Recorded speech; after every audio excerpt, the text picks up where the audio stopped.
ज्योतिष की दुनिया में सबसे बड़ा डर किस बात का होता है? एक कमजोर ग्रह का, है ना? एक ऐसा ग्रह जिसे लोग अक्सर एक श्राप की तरह देखते हैं और मानते हैं कि ये इंसान को बस असफलता की ओर ही धकेलेगा। और ये डर तब और भी बढ़ जाता है जब बात हो हमारे मन के ग्रह की, यानी चंद्रमा की। लेकिन क्या हो अगर ज्योतिष की ये सबसे बड़ी कमजोरी ही दुनिया की सबसे बड़ी ताकत का राज हो? एक ऐसा सच जो सत्ता के सबसे ऊंचे गलियारों में कहीं छिपा हुआ है। चलिए इस कहानी को समझने की शुरुआत वहीं से करते हैं जहां से ये सारा डर पैदा होता है। मतलब एक नीच के चंद्रमा की जो पारंपरिक और थोड़ी डरावनी सी धारणा है, उससे। ज्योतिष की भाषा में इसे नीच का चंद्रमा कहा जाता है। ये स्थिति तब बनती है जब मन का कारक यानी चंद्रमा वृश्चिक राशि में बैठ जाता है, और ज्योतिष में इसे चंद्रमा की सबसे पीड़ादायक, सबसे कमजोर अवस्था माना गया है। और आमतौर पे माना यही जाता है कि ये योग इंसान के अंदर एक कभी न खत्म होने वाला तूफान सा पैदा कर देता है। एक ऐसा मानसिक तनाव जो उसे अंदर से तोड़ सकता है और जिंदगी की दौड़ में शायद हमेशा के लिए पीछे छोड़ सकता है। लेकिन बस यहीं से कहानी पूरी तरह पलट जाती है। अब हम उस रहस्य की बात करने वाले हैं जो इस तथाकथित श्राप को एक बहुत बड़े वरदान में बदल देता है। अब जरा इन दो बातों को देखिए। एक तरफ है वो पारंपरिक धारणा कि ये योग आंतरिक बिखराव और असफलता लाता है, लेकिन दूसरी तरफ है सत्ता का सच जो कहता है कि यही योग प्रचंड महत्वाकांक्षा और शिखर तक पहुंचने का सीधा रास्ता है। ये तो एकदम उल्टा हो गया। सच में एक बहुत बड़ा विरोधाभास है ये।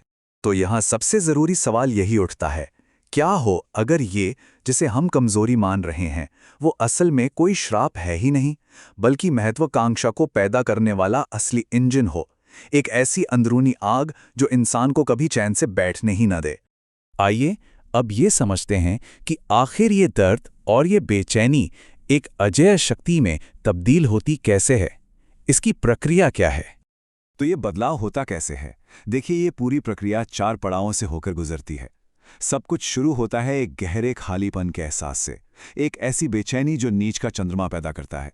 लेकिन ये खालीपन इंसान को तोड़ता नहीं है, बल्कि ये एक आग को जन्म देता है, प्रतिस्पर्धा की एक खूंखार भावना को।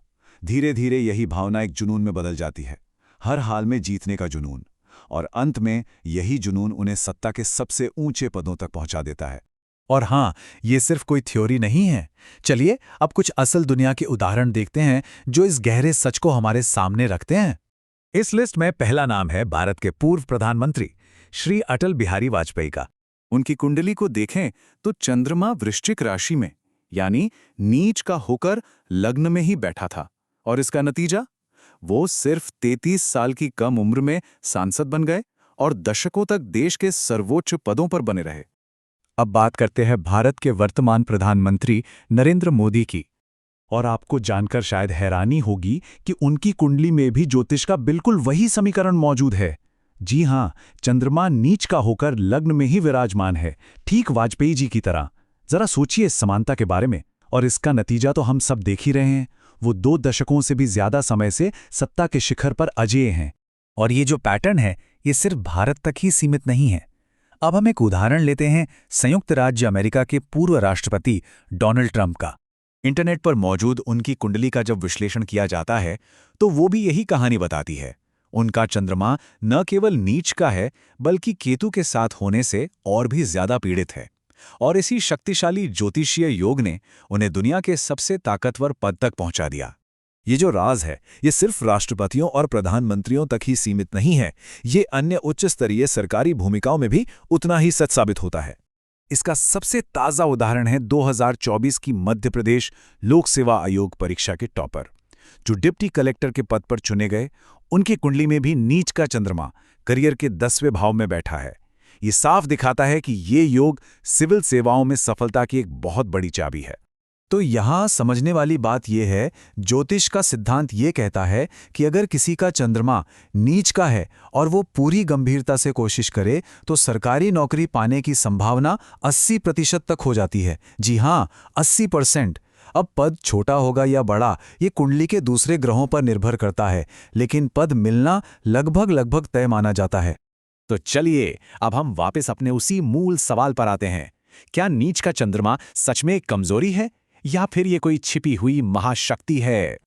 देखिए, इस बात से इनकार नहीं किया जा सकता कि इस योग के कुछ नकारात्मक पहलू भी हैं।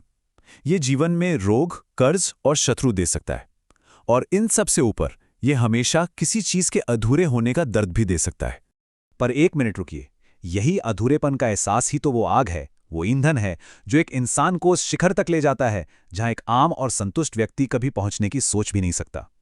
यही आपकी सबसे बड़ी कमजोरी को आपके सबसे अचूक हथियार में बदल देता है। इसलिए अगली बार अगर कोई कहे कि कुंडली में कोई ग्रह कमजोर है, तो डरने की जरूरत नहीं है। क्या पता ब्रह्मांड ने किसी बहुत बड़ी चीज के लिए चुना हो, क्योंकि जिसे दुनिया एक खोज समझती है ना, सत्ता के बंद कमरों में अक्सर उसी का राज चलता है।